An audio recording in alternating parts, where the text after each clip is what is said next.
like oil and gas, the ones you said are more vertical, the local, I guess, technical competencies needed are surmountable, you would say. Like if you have capability in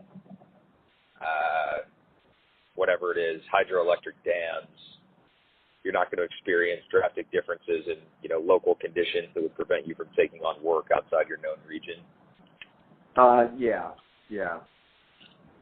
I mean, there is, you picked that one as kind of an interesting example. There might be, we had a business unit in Canada that did hydroelectric. It's a little different up there, both from the weather and how their governments and everything operate. But essentially, yeah, it's not going to be that much different. I mean, in stateside and oil and gas, it's usually like your expertise would either be in, like refinery construction or pipeline construction.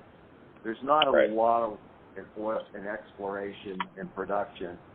That tends to be maybe a little civil work, but mostly equipment oriented that people like Schlumberger and that, provide or work in. So there's not a lot of construction work in E&P, but pipeline and refinery, midstream and downstream is where the work is.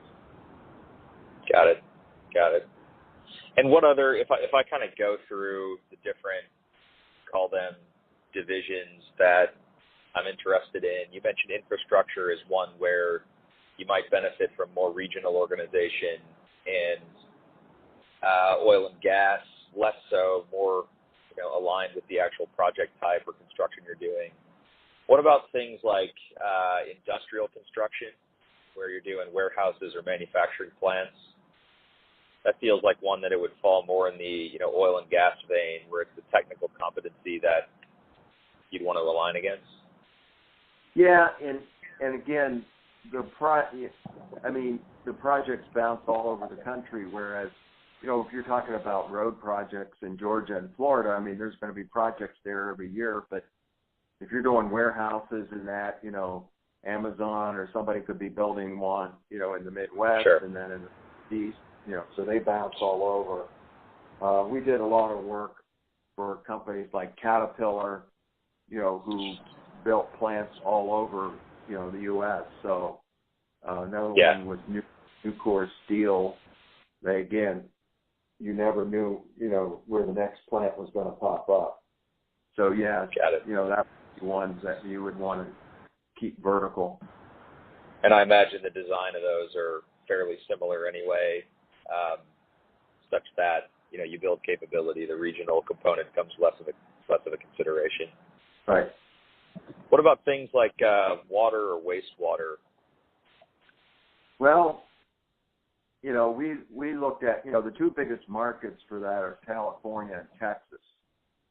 And so we built like regional capabilities there. But again, it requires, fairly deep technical expertise building, wastewater plants.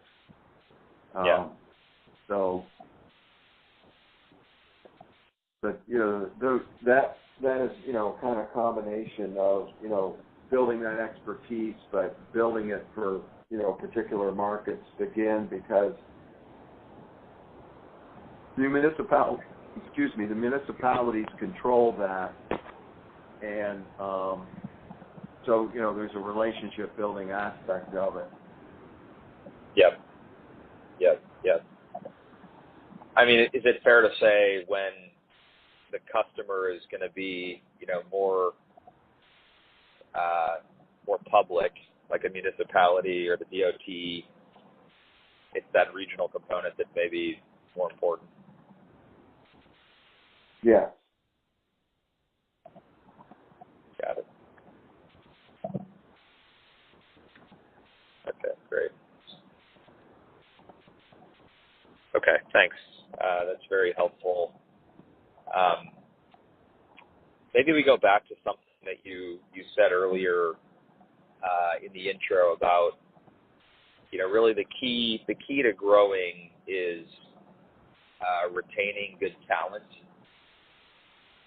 And I guess as part of that, it's, there's a talent funnel, right? There's, bringing in